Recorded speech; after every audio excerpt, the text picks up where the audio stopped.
Hello दोस्तों आप सबका आपके अपने चैनल में स्वागत है। दोस्तों आज हम बात करेंगे एक कहानी की जिसका नाम है हे ईश्वर तू ही अन्नदाता है। किसी राज्य में एक प्रतापी राजा हुआ करता था। वो राजा रोज सुबह उठकर पूजा पाठ करता और गरीबों को दान देता। अपने इस उदार व्यवहार और दया की भावना की वजह से राजा पूरी जनता में बहुत लोकप्रिय हो गया था। राजा सुबह दरबार खुलते ही राजा के यहाँ गरीब और भिखारियों की लंबी लाइन लग जाती थी।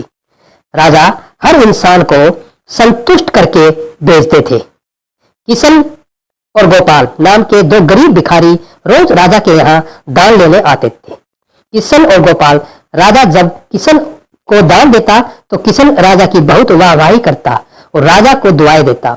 वहीं जब राजा गोपाल को दान देता तो वह हर बार एक ही बात बोलता, हे ईश्वर तू बड़ा दयालु है, तू ही अन्नदाता है, तूने मुझे इतना सब कुछ दिया। राजा को उसकी बात थोड़ी बुरी लगती। राजा सोचता कि दान में देता हूँ और ये गुणगान उस ईश्वर का करता है। एक दिन राजकुमारी का जन्मदिन था। उस दिन राजा ने दिल खोल कर दान दिया। जब किशन और गोपाल का नंबर आया तो राजा ने पहले किशन को दान दिया और किशन राजा के गुणगान करने लगा। लेकिन राजा ने जैसे ही गोपाल को दान दिया वह हाथ ऊपर उठा के बोला, हे ईश्वर तू ही अन्नदाता है, आज तूने मुझे इतना दिया, इसके लिए प्रभु तुझे धन्यवाद देता हूँ। राजा को यह सुनकर बड़ा गुस्सा आया। उसने कहा कि गोपाल मैं तुम्हें दान देता हूँ, फिर तुम मेरे बजाय ईश्वर का गुणगान क्यों करते हो? गोपाल बोला, राजन देने वाला तो ऊपर बैठा है, वही सबका अन्नदाता है, आपका भी और मेरा भी। यह कहकर गोपाल वहां से चला गया। अब राजा ने गोपाल को सबक सिखाने की सोची। अगले दिन जब किशन और गोपाल दान लेने के लिए आए तो राजा ने किशन को दान दिया और कहा, किशन मुझे गोपाल से कुछ बात करनी है, इसलिए तुम जाओ और गोपाल को यही छोड़ जाओ। और हाँ, आज तुम अपने पुराने रास्ते से मत जाना।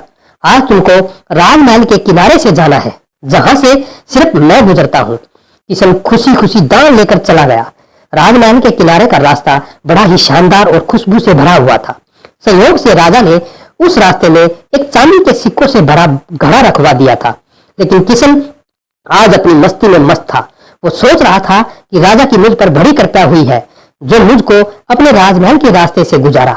यहाँ से तो मैं अगर आंख बंद करके भी चलूं तो भी कोई परेशानी नहीं होगी। यही सोचकर किशन आंख बंद करके रास्ते से गुजर गया। लेकिन उसकी नजर चांदी के सिक्कों से भरे घड़े पर पड़ी। थोड़ी देर बाद राजा ने गोपाल से कहा कि अब तुम जाओ, क्योंकि किशन अब जा चुका होगा, लेकिन तुमको भी उसी रास्ते से जाना है जिससे किशन गया है। गोपाल धीमे धीमे कदमों से ईश्वर का धन्यवाद करते हुए आगे बढ़ चला। अभी थोड़ी दूर ही गया था कि उसकी नजर चांदी के सिक्कों से भरे एक घड़े पर पड़ी। गोपाल घड़ा पाकर बड़ा खुश हुआ। उसने कहा, ईश्वर तेरी मुझ पर बड़ी अनुकंपा है, तूने मुझे इतना धन दिया। और वो घड़ा लेकर घर चला गया। अगले दिन फिर से जब गोपाल और किशन का दान लेने के लिए आए तो राजा को लगा कि किशन घड़ा ले जा चुका होगा। इसलिए उसने किशन से पूछा, क्यों किशन, कल का रास्ता कैसा रहा? राह में कुछ मिला या नहीं? किशन ने कहा, महाराज रास्ता इतना सुंदर था कि मैं तो आंखें बंद करके घर चला गया, लेकिन कुछ मिला तो नहीं। फिर राजा ने गोपाल से पूछा तो उसने बताया कि राजा कल मुझे चांदी के सिक्कों से भरा एक घड़ा मिला। ईश्वर ने मुझ पर बड़ी कृपा की है। राजा किशन से बड़ा गुस्सा हुआ। उसने कहा कि आज मैं तुझे धन नहीं दूंगा, धन के रूप में मैं तुम्हें एक तरबूजा दूंगा। किशन बेचारा परेशान तो था ही, लेकिन कहता भी तो क्या, चुपचाप तरबूज लेकर चल पड़ा।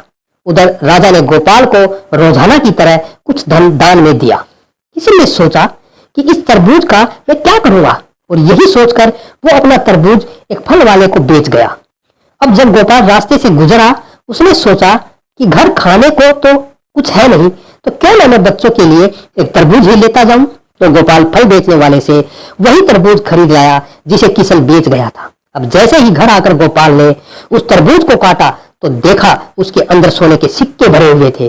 गोपाल ये देखकर बड़ा खुश हुआ और ईश्वर का धन्यवाद देते हुए बोला, हे ईश्वर आज तूने मेरी गरीबी दूर कर दी, तू बड़ा दयालु है, सबका अन्नदाता तू ही है। अगले दिन जब राजा दान दे रहा था तो उसने देखा कि केवल अकेला किशन ही आया है, गोपाल नहीं आया। उसने किशन से पूछा तो किशन ने बताया कि कल भगवान की कृपा से गोपाल को एक तरबूज मिला जिसके अंदर सोने के सिक्के भरे हुए थे। वह गोपाल तो अब संपन्न इंसान हो चुका है। किशन की बात सुनकर राजा ने भी अपने हाथ आसमान की ओर उठाए और बोला, हे ईश्वर, वाकई में तू ही अन्नदाता है, मैं तो मात्र एक जरिया हूं, तू ही सबका पालनहार है।